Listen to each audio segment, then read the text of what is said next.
Class 12th physics के PYQ में अगला क्वेश्चन आपके सामने है दोस्तों। इसको पॉज कीजिए और इसका कमेंट करके आंसर कीजिए कौन सा ऑप्शन सही है। तो देखिए इसको कैसे सॉल्व करते हैं। क्वेश्चन में पूछा है कॉइल हैज 100 टन। तो आपको क्या है, सबसे पहले गिवन डाटा लिखना है। गिवन डाटा लिखने में पाएंगे तो 100 टन है, यानी एन की वैल्यू दी है। ईच ऑफ एरिया, तो आपको एरिया भी दिया है 0.05 मीटर स्क्वायर है। एंड टोटल रेजिस्टेंस 1.5 ओम दिया है, यानी आर की वैल्यू है। It is inserted at an instant in a magnetic field of 90 milli tesla with its axis parallel to the field। अब आप यहाँ पर ध्यान देंगे कि जो कॉइल है उसका एक्सिस जो है मैग्नेटिक फील्ड के पैरेलल है, यानी अगर मान लीजिए मैग्नेटिक फील्ड है तो इसका एक्सिस भी इसी डायरेक्शन में है। अब इस वजह से एंगल की वैल्यू यहाँ पे कितनी हो जाएगी दोस्तों, 0 हो जाएगी। तो इस बात को आप थोड़ा सा ध्यान रखेंगे। आगे पूछा था charge induced in the coil at that instant is. तो आपसे पूछा है कि चार्ज कितना होगा, तो आप क्या करेंगे, फेराडे लॉ लगाएंगे, उसमें फॉर्मूला लगाएंगे delta phi upon delta T.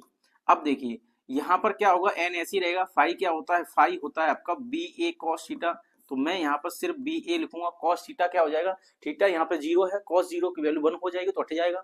अब सीधा सीधा ये कर लेंगे। अब इसमें से क्या होगा, फिर से थोड़ा सा आगे सॉल्व करेंगे इसे।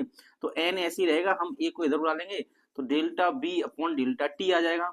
इसको और आगे सॉल्व करेंगे फर्दर तो ये आ जाएगा आपका B two minus B one और नीचे आ जाएगा T two minus T one.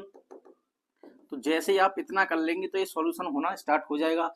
अब देखिए ओम्स लॉ क्या कहता है, E is equal to I R हो जाएगा।